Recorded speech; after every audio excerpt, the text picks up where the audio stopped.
Hi, this is Chris Davis of Ashkit, and this is the HTC One S. It's the company's new mid-range Android smartphone, announced back at Mobile World Congress in February, and already hitting the market now in April. It's a 1.5 GHz dual-core handset running Qualcomm Snapdragon S4 processor, Android Ice Cream Sandwich 4.0, with the latest iteration of HTC Sense on top. And as you can see, HTC's usual modifications in place, but a lot of the widgets and things have been pared back. So whereas before you'd see an awful lot of unnecessary 3D animation and augmentation, now it's kind of a lot cleaner, in keeping more with what we've come to expect from Ice Cream Sandwich. Now, there were some neat additions in Sense 4.0, such as you get this new calculator widget, and in generally the way that HTC Sense handles widgets is a lot better than Ice Cream Sandwich's own system. So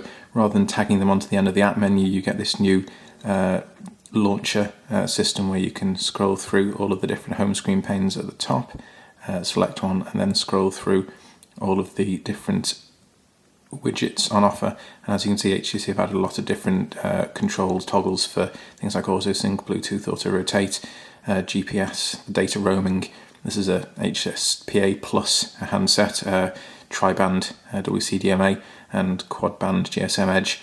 And you get Wi-Fi BGN, Bluetooth 4.0 with the aptX profile for better quality stereo audio streaming. And so this is a lot easier to add shortcuts to the home screens, and you can add direct links to things like bookmarks, Dropbox folders, because there's Dropbox integration. And when you first turn the phone on, you get 25 gigabytes of storage included for 2 years, which goes some way to making up the fact that inside the handset there's actually only 16 gigabytes of storage, and that's baked in, and there's no way of actually adding to that. This top panel here pulls off, and there's a space for a micro SIM card slot, but like the HTC One X, the One S doesn't have a micro SIM slot, so that 16 gigabytes is all you're getting. Unlike the One X, there's no NFC for Android Beam or any kind of future payment systems, which is something of a shame. The screen is also smaller. This is 4.3 inches, and it's running at QHD resolution rather than the 720p resolution of the One X. Still looks good. The AMOLED panel HTC's used has good viewing angles. The colours are bright, quite vivid, as we've come to expect from AMOLED.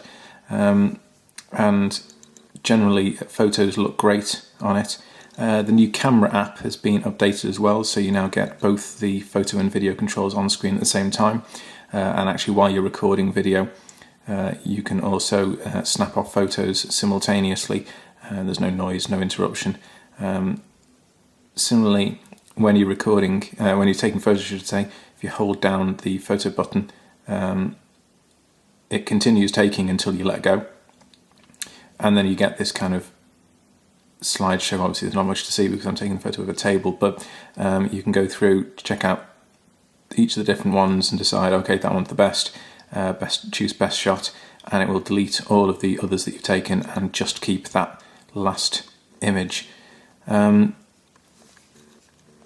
Records 1080p full HD video, 8 megapixel camera with a backside illuminated sensor, f2.0 lens, 28mm. So HTC is particularly proud of the camera abilities on the One series. It also has this clever multi-stage LED flash, which will change its brightness depending on the proximity of the subject. There's a front-facing 1.3 megapixel camera with 720p video recording for things like Skype, and all the usual Ice Cream Sandwich improvements. So you get the updated Gmail app, Google Plus is baked in. You get HTC's value-added apps, which vary from the mundane, like the Mirror app, which shows you a front view from the camera, to the media editor, which is quite handy. There's also the new HTC Music Hub, and that brings in all of the different music services that you might have on the phone. So local music, SoundHound for identifying tracks, TuneIn Radio, 7 Digital, which come preloaded. But if you have things like Spotify, that can come in here, and it gives you a central hub to access music from. The only problem is you can't actually integrate playlists from each of those services, so you can only, for instance, have a playlist comprised of Spotify tracks. You can't then mix in local music with that as well. unless the app itself supports it. There's a new Notes app as well, which allows you to, as you might imagine, store notes directly on the phone, and there's a home screen widget which you can use to access those apps easily as well. Either a Notes app there, which has got, as you can see, a recording shortcut for audio notes and a camera shortcut for taking a photo. Useful if you want to store a picture, say, of a book, for instance, and this larger widget here allows you to scroll through with the notes. But it also means that you can integrate it with Evernote, and like we saw on the HTC Flyer tablet last year, that allows you to pull in Evernote notes and view them on the phone. Everything's all synchronized, and then if you go to Evernote on a different device or on your web browser on the desktop, you can access everything there. Otherwise, the other kind of tweaks, mainly aesthetic from HTC, so you get various different home screen widgets, including the social widget we saw on the Cha-Cha with Facebook feed going into the panel underneath. And you also get a new radio widget, which you might have seen just before,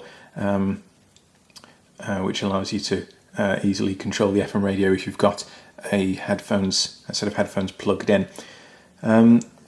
Otherwise, it's a solid phone. It's one of HTC's thinnest, 7.8mm. In fact, HTC tells us it's the thinnest device they've released so far. It's kind of quite narrow too, long and thin, and it feels really high quality. This particular model is the micro arc oxidation version, which has been sort of baked at high temperatures, so that even though you can see it if you scratch it, that's actually my nail coming off rather than marring the panel itself. So it's tough enough to stand if you drop it in your pocket and accidentally leave maybe your keys in there as well. There's also Beats audio baked in too, which is used with the 3.5mm headset, and that works as a profile with all of the different music apps and music services on the phone rather than just HTC's own music app, as was the case in previous HTC devices with Beats. So generally it's a nice mid-range device. We'd like to see NFC, but you can't have everything. And it's reasonably fast and responsive. The browser, for instance, pinch zooming nice and quick, renders quickly. This is just pulling in over a Wi-Fi connection. And as you can see, you get obviously tap to zoom, and it reflows and works in landscape and portrait, obviously. And yeah, it's nice and quick. And you get flash support, and obviously you can also optionally use the Chrome beta browser, which Google has released for ice cream sandwich devices. So that's the HTC One S. It's out on the market now, and the full review is up on SlashGear. Thanks for watching.